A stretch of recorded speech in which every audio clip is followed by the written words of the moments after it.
Hello everyone, I'm Dr. Anusha, and today in our series of protozoan parasites, today we are going to learn about some important intestinal coccidian parasites. So let's jump straight into the lecture.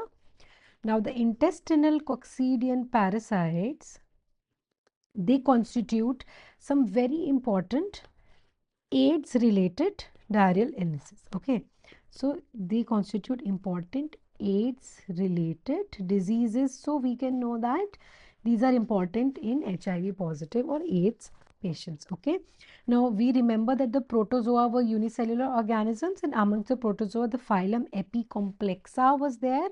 These were the organisms which had an apical complex. So let's look at this protozoan parasite. It has an apical complex right here. There are the polar rings.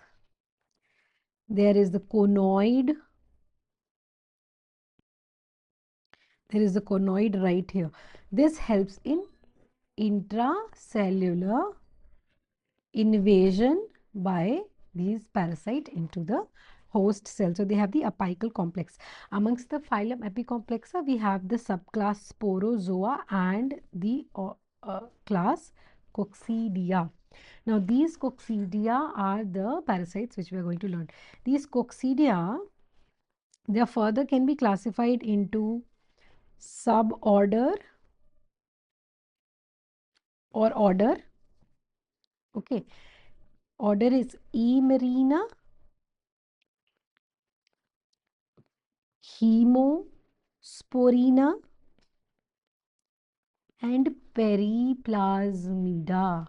Okay. Now, Hemosporina is a sporozoa or coccidia in the heme or the blood. So, please remember, Hemosporina is Plasmodium, your malaria causing parasite Plasmodium. Best friend of Plasmodium, Babesia. Babesia is a Periplasmida. And Emerina is our suborder, or order Emerina is our order of importance. So, the coccidian parasites, order Emerina, there are two important parasites. Okay, Toxoplasma, which we have already covered, you can find the link to the lecture, and the other is intestinal coccidia. So these are the coccidian parasites which are there in the intestine. Three important intestinal coccidian parasites: C, C, C. Okay, Cryptosporidium species, Cyclospora species, Cytoisospora or Isospora species. So you can see they are all Sporidium or Spora because they are all sporozoa. Cyclo, Crypto and Iso.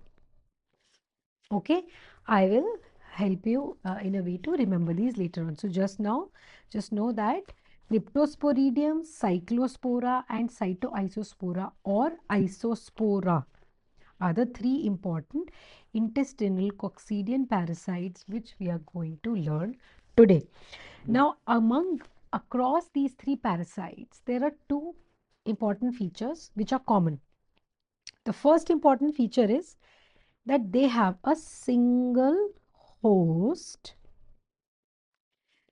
in whose epithelial cells or intestinal epithelial cells, in whose intestinal epithelial cells they undergo both the sexual as well as the asexual reproduction takes place in the single cell of a single host inside the intestinal epithelium. Simple, across all three members. Another important thing is that oocysts are excreted in the feces or in the environment by the host. In our case, it's the patient. So the single host in the single intestinal epithelial cell of the host, both sexual and asexual reproduction takes place, and oocysts are excreted in the feces of the host. The host in our case is human. Now this oocyst which is excreted, it can either be a sporulated oocyst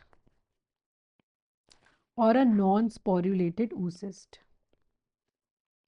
That is, the sporozoites may be present inside the oocyst, may not be present inside the oocyst. If it is a non-sporulated oocyst, the maturation of this oocyst happens in the soil and it becomes the sporulated oocyst. Why? Because it is only this stage which is infective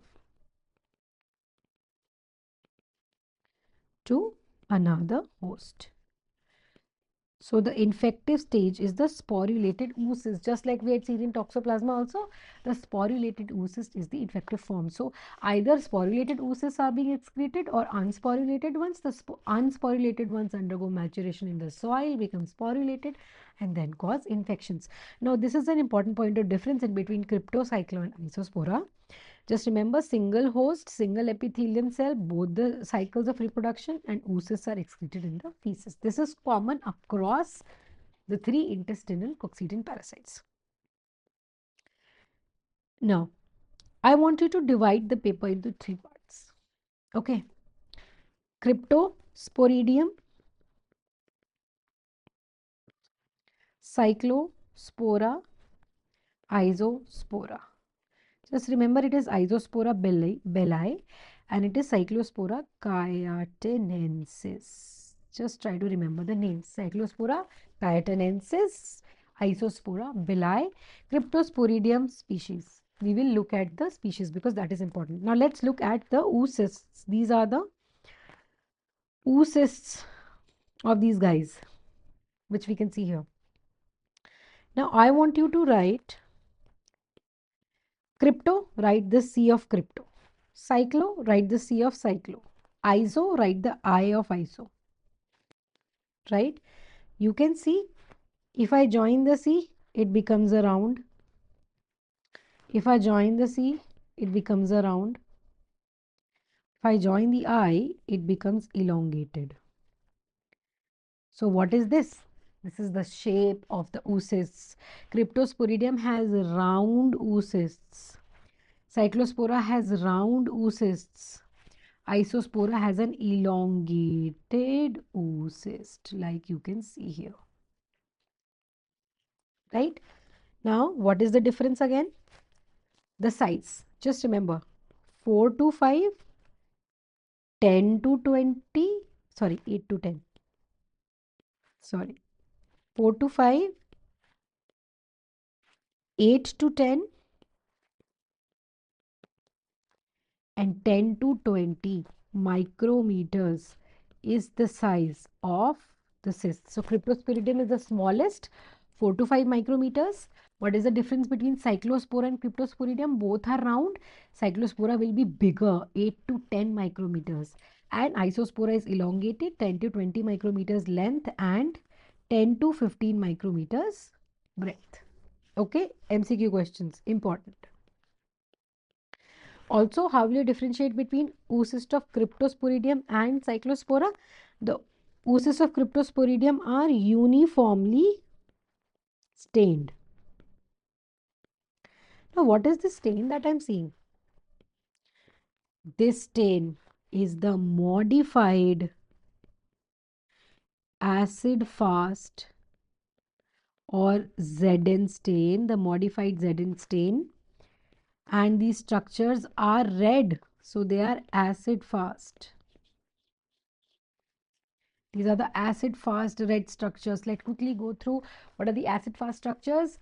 The Coccidian parasites, the Mycobacterium tuberculosis complex, the non-Mycobacterium tuberculosis, Nocardia species, head of sperm, and certain spores. Spores are these oocysts. Okay, these were the acid fast structures under Zn staining. Now this is a modified acid fast or Zn staining, also called as the Quinones or the cold method of Zn stain. Please remember, these oocysts are the diagnostic stages, and this modified acid fast or modified Zn staining is the diagnosis of choice. This modified Zn stain is done in the feces or the stool sample of the patient. Simple. So now I also want you to know that this first picture is that of a sporulated oocyst. Remember, I had said the oocysts shed in the feces could be sporulated or non-sporulated. First is sporulated, the other two are unsporulated oocysts. So very easy to remember. The first guy, Cryptosporidium, sporulated oocysts are shed in the feces of humans. The other two guys, Cyclospora and Isospora, unsporulated oocysts are shed in the feces. Okay, with this diagram itself, you can have one short picture, round 4 to 5 mm, uniform micrometers, uniformly stained, round 8 to 10 micrometers, non-uniformly stained, elongated 10 to 20 by 10 to 15 micrometers. Isospora all are acid fast, crypto is sporulated, cyclo and iso are unsporulated oocysts excreted in the feces. Diagnostic form is the oocyst sporulated or non-sporulated. Lab diagnosis of choice is modified ZN staining. Okay. So we can see across all three, the mode of infection is the feco-oral. Like I have said in my other lectures, whenever I say the word feco-oral, I want you to remember the mnemonic chest. Remember chest? Chest was for auto-infection. You will see later. The infective stage is always sporulated oocyst, doesn't matter which organism out of the three. Okay. The diagnostic stage could be sporulated or non-sporulated, either, because either can be excreted in the feces, right? In the stool of the host, which in this case is our patient. Where will this diagnostic stage be seen? On MZN, they are acid fast.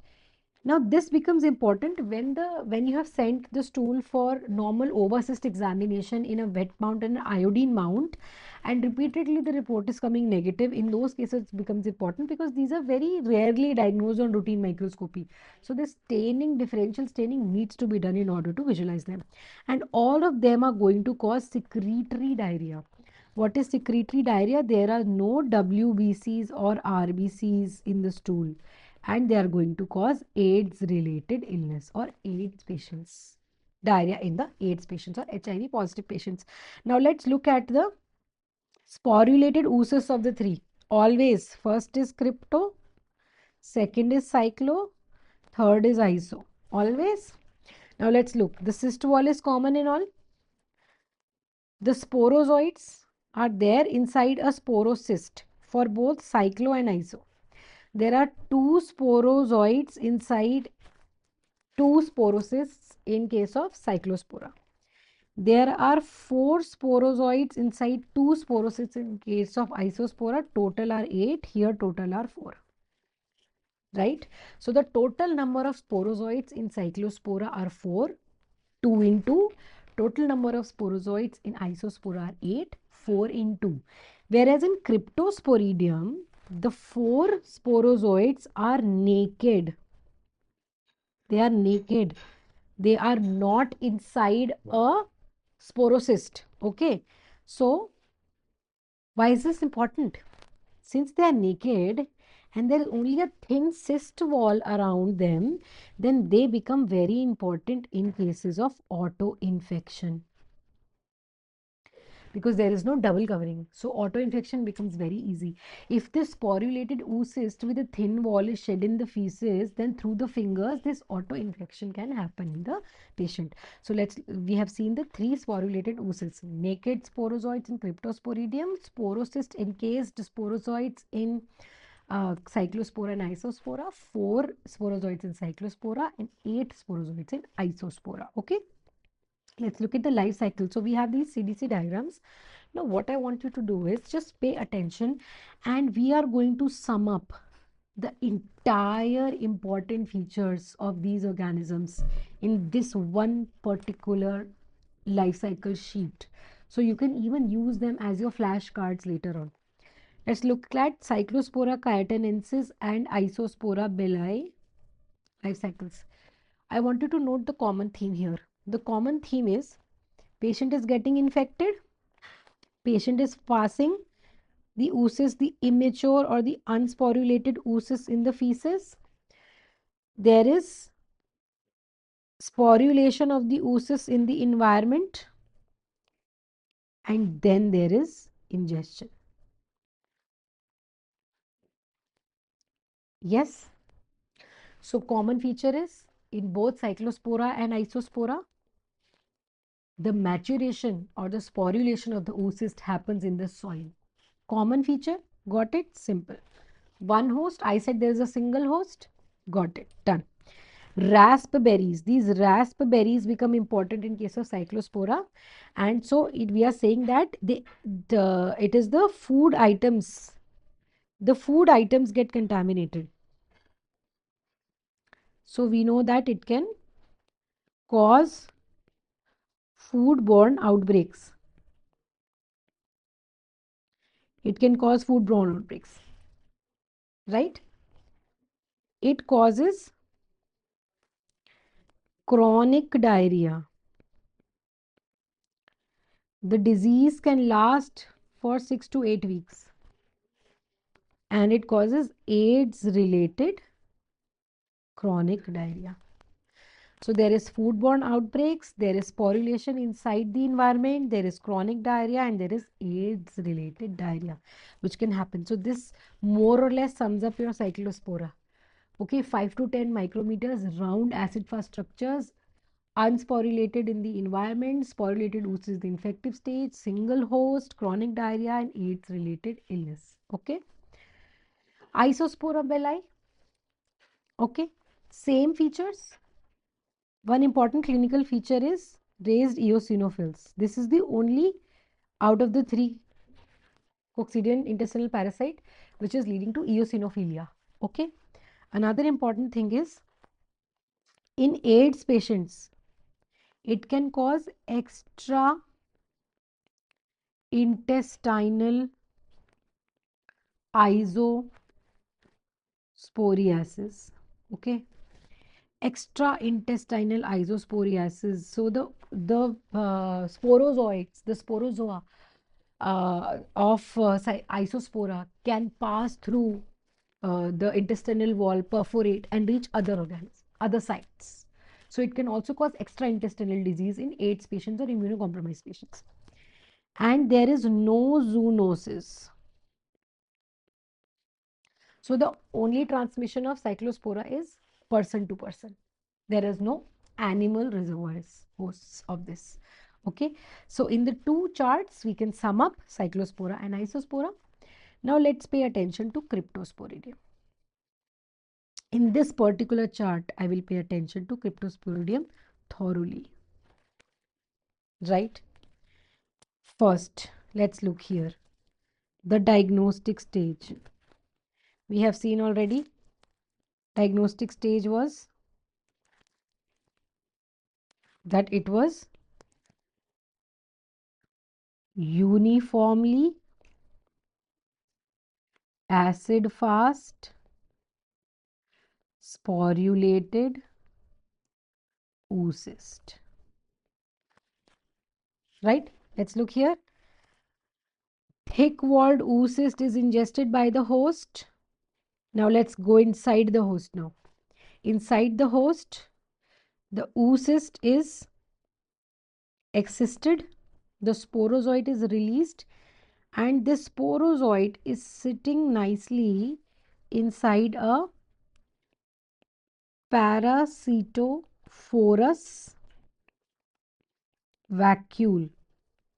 So this is the intestinal epithelial cell in which it is sitting in a parasitophorus vacuole. So it makes the location extracytoplasmic inside the intestinal epithelial cells. Okay. Let's look at this cow here. What is this cow telling me? That it is also zoonotic. And if it is zoonotic, it is Cryptosporidium parvum. Okay. If it is anthroponotic, Very simple. Human, hominis. See, hominis. So you know two genotypes or two species, parvum, zoonotic, cattle, hominis, humans, anthroponotic. Okay, so you have uniform acid fast staining, you have zoonotic, and you have parasitophorus vacuole. These three unique features of Cryptosporidium you can remember right from this chart. You can also remember that the thick-walled sporulated oocyst exits the host. It is different from the other two. In the other two, unsporulated oocyst was being released. Also look at this auto-infection. It happens with a thin-walled sporulated oocyst. Like we have seen before, the naked sporozoites make it easier for auto-infection. Okay. Now let's look here. It is saying recreational water. It is saying recreational water. What does this mean? Swimming pools. Swimming pools. Now what will you do? You will chlorinate the swimming pools, right? Surprise for you. It is chlorine resistant. Now even if you chlorinate the swimming pools, you can still get Cryptosporidium infection. So through recreational water activities. So this is easy to remember that it had caused the Milwaukee outbreak. In Milwaukee, what had happened? The contaminated water had gone into the supply from the contaminated lake. So from recreational waters, from swimming pools, even in chlorinated swimming pools, you can get Cryptosporidium. And very important to remember is that it causes infection in HIV positive children. HIV positive children, auto-infection, recreational waters, cattle, zoonotic, uniformly acid fast, parasitophorus vacuole, and sporulated oocyst in feces. These are the unique features of Cryptosporidium. Okay, so also remember that infection can be one, we know, fecal-oral. We have seen the cow, so it can be through raw milk. It can be through recreational water, and it can be through inhalation also. Inhalation, that is an important point about Cryptosporidium, that inhalation can also lead to intestinal cryptosporidiasis and also respiratory infections. So these are the important points about Cryptosporidium. Now this Cryptosporidium is immediately infective. Why is it immediately infective? Because sporulated oocyst is getting secreted. So the moment the patient is excreting the sporulated oocyst, which is in a thin wall, and there is no sporocyst also, immediately it is infective because there is no sporulation cycle outside. In case of cyclospora, in case of cyclospora and isospora, once the sporocyst, the oocyst was excreted, it would take 4 to 5 business days to mature and then cause infection. But in case of Cryptosporidium, immediately it's a sporulated oocyst, so immediately the patient can cause infection. So it becomes very important in cases of lab safety. In laboratory, if you have a positive patient sample, you should be very, very careful, and that place should be nicely disinfected. Okay, and right, so these were the important points. Now, I had told you that whenever you think of fecal-oral, you should think of chest, right? So let's look here. Chest auto-infection is the mnemonic for auto-infection. C, very easy to remember. We have just seen what is C? Cryptosporidium. So, Cryptosporidium parvum. Parvum was the genotype for zoonotic transmission. H. nana, Enterobius vermicularis, strongyloides, stercoralis, and Taenia solium. These were the organisms leading to auto-infection. Now let's come to diagnosis. Please remember that more than 3 stool samples, consecutive stool samples, are necessary for diagnosis because they are very routinely, commonly missed in ovoparasite screening by routine microscopy. So, more than 3 stool samples should always be sent. The stool should always undergo concentration techniques. Always. So that maximum oocysts can be concentrated and seen. Most preferred is the formol ether sedimentation technique, right?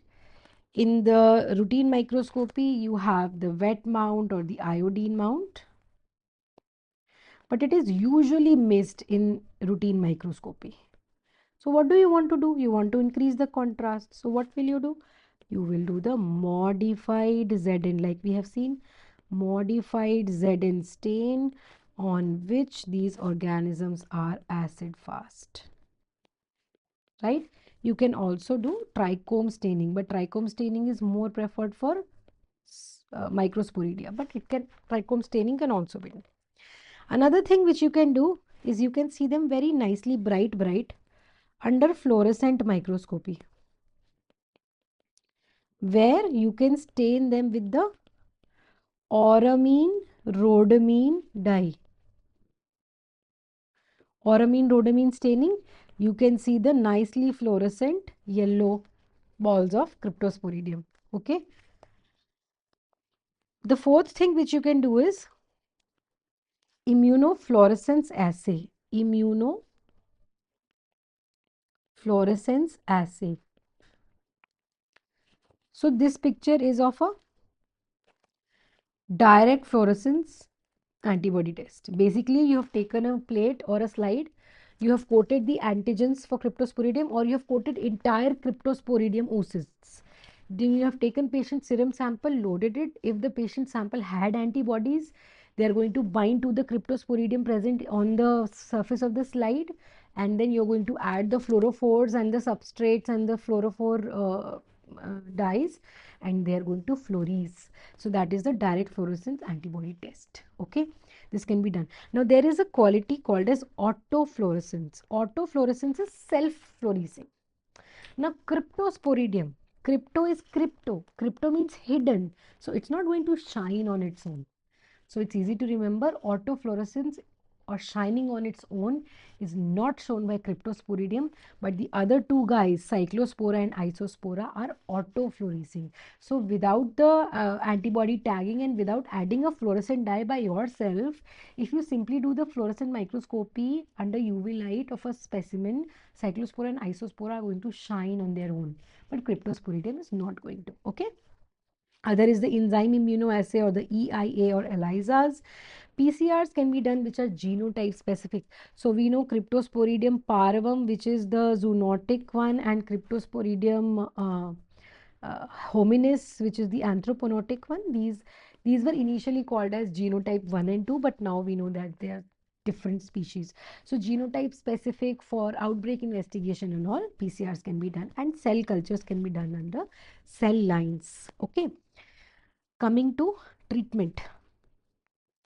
For cryptosporidium, the treatment is nitazoxanide in HIV negative patients for 3 days, because in immunocompetent patients it will usually just cause a self-limiting disease. So nitazoxanide can be given, and also the heart therapy needs to be followed in the HIV positive patients, or paromomycin can also be given. Okay. For cyclospora, it is cotrimoxazole, trimethoprim sulfamethoxazole for 7 to 10 days. Okay. Otherwise, quinolone can be given, or alternatively, nitazoxanide can be given, or ciprofloxacin can also be given, in fact, 500 mg.